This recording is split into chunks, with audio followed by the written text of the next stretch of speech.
Selamat datang kembali di channel Bornet Trader. Di video kali ini saya akan menganalisa untuk saham-saham dari sektor otomotif, poultry, dan semen-semenan. Langsung saja ke saham pertama, ASCI yang ditutup di harga 4.860 menguat 1,88%. Asing net buy. Kalau dilihat dari broker summary-nya ada akumulasi. Langsung saja ke teknikalnya, ASCI udah pasti disclaimer ya. Langsung saja ke teknikalnya. Untuk ASCI, kalau dilihat time frame daily itu bagus. Peluang besar nih, saya gambar ulang. Tarik garis ya. Sebenarnya simple bikin support resisten tuh. Bapak Ibu pun kalau melihat chart itu mungkin seminggu aja udah bisa tuh buat support resisten. Yang susah tuh apa? Mengendalikan psikologis. Berharap. Mungkin. Dan pakai aja supportnya berapa nih? 4.700 lah. 4750 itu aja pakai. Gak usah sampai bawah-bawah sini. Ya kalau Bapak Ibu mau pakai 4500 juga sebenarnya silakan. Tapi ya kejauhan menurut saya. Ya 4750 jebol itu ya buang aja lah. Mungkin 3%. Target kemana nih kalau jalan? 5%. Minimal 5%. Kalau saya lihat nih ada peluang menguji resisten yang cukup kuat nih semenjak Mei 2024. Setahun yang lalu. Ini Bapak Ibu lihat ya. Ada resisten kuat 5.250, 5.300 tuh ada potensi upside sekitar 6-7%. Ini bisa nggak dibikin risk reward seperti ini? Bisa. Bapak Ibu kalau mau sampai risk reward 1:1 juga bisa. Sampai 5.050 atau tarik langsung atas juga bisa. Kalau nggak ada sell in May ya harusnya bisa 5.300. Apa? Karena Bapak Ibu perhatikan ini ada pola yang bisa terbentuk cup and handle. Ya. Kalau dilihat time frame weekly-nya bagus, volume lebih cenderung ke atas. Ya, MACD juga mengarah ke atas, golden cross. Menarik untuk ICE diperhatikan seminggu ke depan. Ya, kalau dikasih 2-3% ya kalau mau bungkus silahkan. Harusnya level psikologis kalau memang mau aman minggu depan sudah di atas 5.000. Ya, kita lihat pergerakannya. Lanjut, auto. Nah, auto udah loncat duluan nih. Tutup di harga 2.150 menguat 4,36%. Asing net buy. Kalau dilihat dari broker semarinya auto ada distribusi. Auto, waduh duluan dia naik ya. Nih, kalau ditanya lagi, Kak boleh beli nggak? Kenapa selalu bertanya pas dia di atas, di bawah ini kenapa nggak berani beli? Karena bisa takut turun. Ya udah cut loss, kalau turun cut loss risknya kecil nih. Level psikologis waktu itu juga saya bilang level psikologis nih harus bertahan dan potensi besar seminggu ke depan tuh swing atas. Ya udah, kalau Bapak Ibu percaya dengan analisa Bornet Trader tapi tetap harus waspada ya buat plan. Misalnya beli di 2020, cut loss kalau dia jebol 1970. Ya udah 3%, belinya di 2025 bahkan. Sekarang Bapak Ibu sudah profit 6% ya. Risk reward masuk nggak masuk 1:2. Tembus nggak tuh 2150? Tembus, targetnya itu 2200 disentuh Senin atau Selasa. Ya, tapi kalau ditanya boleh beli nggak sekarang, saya nggak rekomendasikan, ya kembali ke masing-masing lah. Kalau berani berspekulasi buy ya silahkan. Ya, nih jauh nih supportnya nih. Ya saya tetap pakai 2000. Apa pakai 2100 silahkan juga. Kalau mau beli nih 3%, kalau jebol 2100 buang. Itu. Jadi auto bagus, masih arah atas. Coba lihat time frame weekly-nya. Weekly-nya juga baru tarikan lagi. Harusnya ada candle hijau lagi. Ya harusnya 2,5% dapat tuh 2200, 2220 ya 2%, 3% harusnya bisa. Auto minggu depan. Disclaimer analisa kembali. Lanjut. IMAS yang ditutup di harga 900 menguat 9,75%. Asing net sell. Kalau dilihat dari broker semarinya IMAS akumulasi. Langsung saja ke teknikanya, IMAS kemana? Ke atas. Udah pasti nggak sih? Kata sudah pasti. Condong ya, bukan pasti. Nanti pas saya bilang pasti langsung beli. Terus tuh bilangnya pasti, ternyata turun. Nah, jadi market tuh memang seperti itu ya. Pasti ada tetap resiko. Gimana kita menghandle resiko. Kalau resikonya kecil, ya siap aja beli kan itu. Jadi saat ini, kalau menurut saya tetap pakai 850 untuk support. Ya 850 harus dijaga. Jadi kalau ada koreksi-koreksi dikit, itu kesempatan beli. Biar risknya kecil. Dan target keberapa nih? Tetap minimal 1000, 1080. Potensi MA 200 disentuh 1-2 minggu ke depan. Mudah-mudahan gak ada sell in May. Ya, kalau melihat yang sudah saya analisa beberapa sektor itu rata-rata saham condong arahnya ke atas. Jadi minggu depan tuh masih bisa swing atas. Kemungkinan besar ini loh ya. Karena ya memang di market nih nggak ada yang pasti. Kalau market nih pasti naik, pasti turun. Tinggal baca. Kalau kelihatan pasti naik, beli. Ya nggak ada orang mau kerja di kantoran. Yang nggak ada orang mau kerja keluar rumah. Mending orang di rumah kan kumpul sama anak. Trading aja tiap hari. Menghasilkan. Itu. Jadi itu aja dulu. Untuk IMAS. Masih oke nggak? Masih. Harusnya masih oke. Lanjut, IMJS yang ditutup di 178 menguat 5,32%. Asing net buy. Kalau bokar sebenarnya IMJS di distribusi. Langsung saja kata kayaknya IMJS bagus. Kalau menurut saya tetap masih pakai ya Bapak Ibu. Ini kan udah sideways trend pendek. Dia baru bagi dividen. Dividennya juga kecil, nggak berpengaruh kan. Ini udah valid. Kalau menurut saya valid breakout. Target berapa? 200. Minimal 200, 210. Supportnya tetap pakai EMA 200. Ini sebenarnya simple ya Bapak Ibu, boleh beli. Nah ini kalau mau beli saat hijau ya ini, jangan nunggu nanti hijaunya baru mau beli di 190. Walaupun ya nggak salah juga, kembali ke masing-masing kan yang punya kendali atas uang Bapak Ibu yang di RDN itu kan Bapak Ibu sendiri. Ya kalau mau beli di 190 juga sebenarnya nggak masalah, cuman resikonya lebih besar ya. Belum pasti juga beli di pucuk tuh lalu turun, bisa aja terus naik kan, beli sell in itu. Tapi kalau mau beli saat startnya mau mulai, kalau memang mau jalan ke 190 ya dari awal inilah candlenya ini. Risk reward tinggal buat seperti ini nih. Cut loss-nya 6%, ideal nggak? Ideal. Ya kenapa? Target minimalnya aja 2 kali lipatnya nih. 195 nih. Bukan 2 kali lipat, 1,5 kali lipat. Dan bahkan nih targetnya 1/3, 200, 210.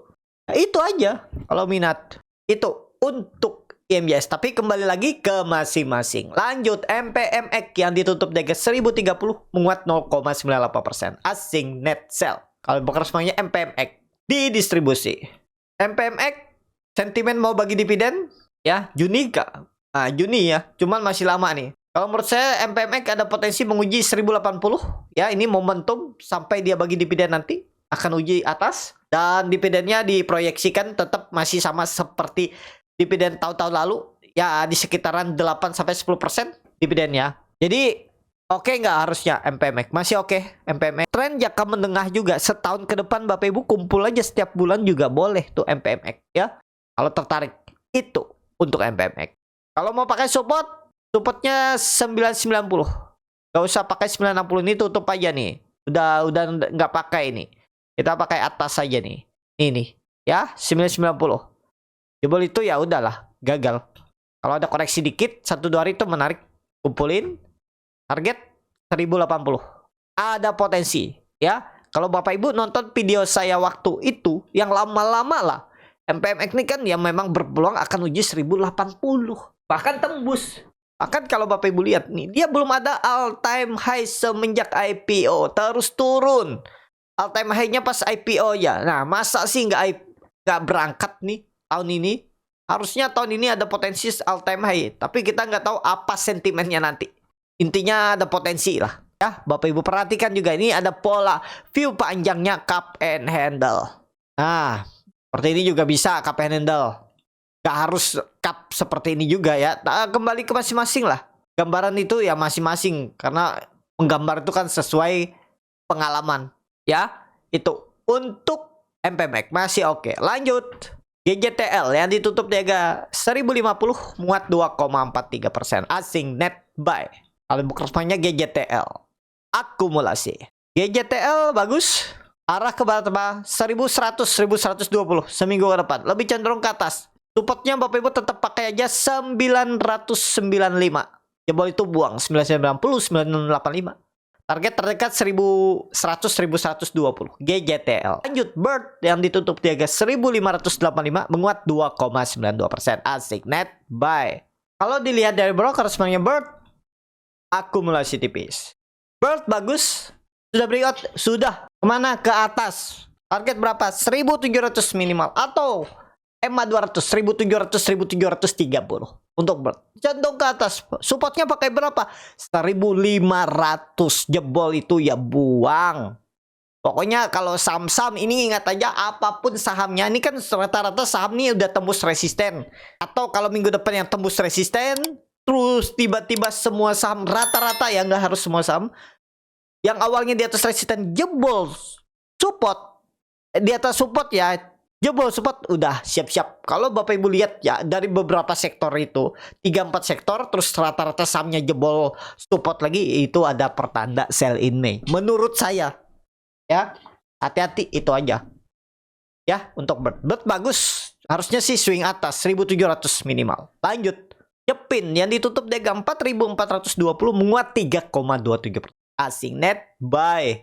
Cepin diakumulasi asing tapi sahamnya malah terus turun. Kalau dilihat dari broker semarinya ada akumulasi. Wah, Cepin bangkit dari bawah ya, double bottom nih, kemungkinan besar 4.800 ada peluang 5-10%. EMA 200 di 7. Ya, Cepin. Menarik ya Cepin. Cepin menarik. Pakai supportnya berapa? Tetap pakai 4.200 atau ya pakai support kuat 4.000. Jauh dong ya, jauh. Kalau nggak berani berspekulasi di buy di bawah sini atau pas breakout 4.200, ketinggalan dong jauh. Iya jauh. Sudah resiko kalau berani spekulasi buy bottom. Kalau misalnya ada lihat atau start 4.200, boleh nggak beli dari sini? Boleh. Ya buat plannya seperti apa? Itu aja. Ya. Untuk Cepin. Coba lihat time frame weekly-nya. Bagus. Nih. Volume makin mau besar. Harusnya naik. Harusnya naik minggu depan. Masih bisa naik. Ya tergantung Bapak Ibu. Bagaimana buat plannya. Lanjut. Japa yang ditutup di harga 1780 menguat 2,89%. Asing net buy. Kalau dilihat resminya Japa akumulasi. Japa ini gara-gara dividen terus dibuang, tapi nggak masalah lah ya. Saya bangkit. Pakai supportnya berapa? 1700. Target minimal 1880 sampai 1900. Target terdekat swing atasnya minggu depan. Apakah habis itu tell dead cat bone? Nah, kalau ada sell in May ya dead cat bone. Kalau enggak sideways, bahkan lebih cenderung lanjut naik. Bisa ke 2000 tuh Mei. Kita lihat ya. Japa lanjut. Main yang ditutup di harga 755 menguat 2,72%. Asing net sell. Kalau bakar semuanya main akumulasi. Main bagus. Arah atas. Ada potensi uji 800. Support. Kalau menurut saya Bapak Ibu pakai 735 itu juga bisa. Jebol itu buang dulu aja udah boleh. 730 daripada dibawa ke 700. Tapi memang support kuatnya 700. Kembali ke masing-masing ya. Untuk main lanjut SMGR yang ditutup harga 2600 menguat 2,76%. Kalau dilihat dari transaksi asing net buy. Kalau broker semuanya SMGR akumulasi. Langsung saja katakan kayak SMGR bagus. Kemana atas? Kemana arahnya? Ke atas. Bapak Ibu pakai supportnya 2400. Gak usah. Bisa pakai support 2400. Tapi kalau mau silakan juga. Pakai yang mepet aja lah. 2500 nih ya. 2500 2480 jebol itu ya buang. Tapi memang sebenarnya ya pakai 2400. Tapi kembali ke masing-masing lah. Ya udah kita pakai ya.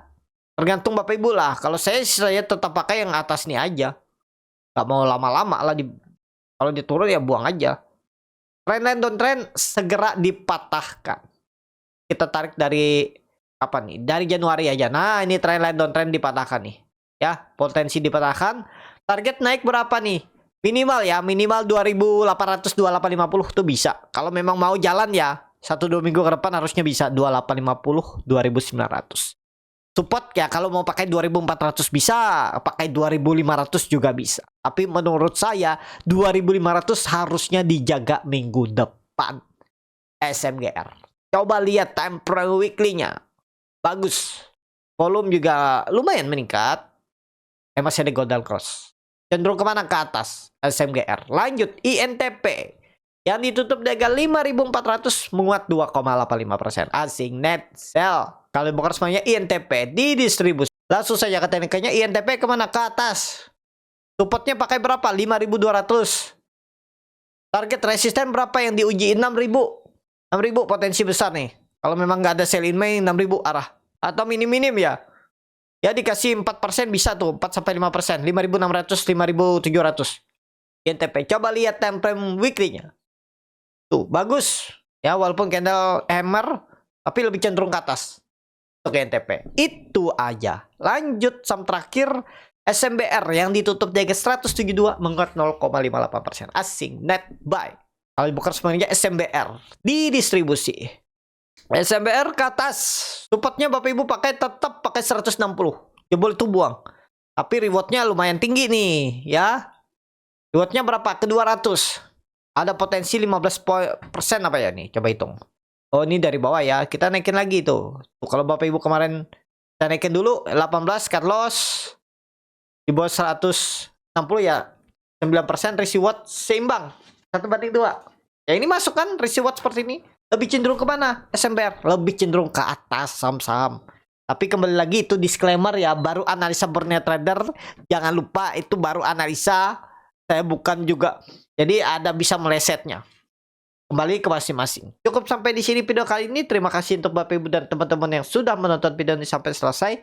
Apabila channel Borneo Trader dan bermanfaat dan bisa menjadi bahan pertimbangan Bapak Ibu dalam membeli, nyimpan dan menjual sahamnya, bisa klik tombol subscribe dan nyalakan lonceng. Ada kritik, saran, ataupun pertanyaan bisa langsung tinggalkan di kolom komentar. Bagi Bapak Ibu dan teman-teman yang baru belajar trading, masih bingung memilih saham, bingung membuat trading plan, bisa join trading bersama Borneo Trader. Nanti dipilihkan saham-sahamnya dan dibuatkan trading plan-nya beserta catnya dan juga free konsultasi portfolio. Kalau tertarik, DM Instagram Borneo. Sampai ketemu. Tetap semangat dan semoga bisa terus cuan.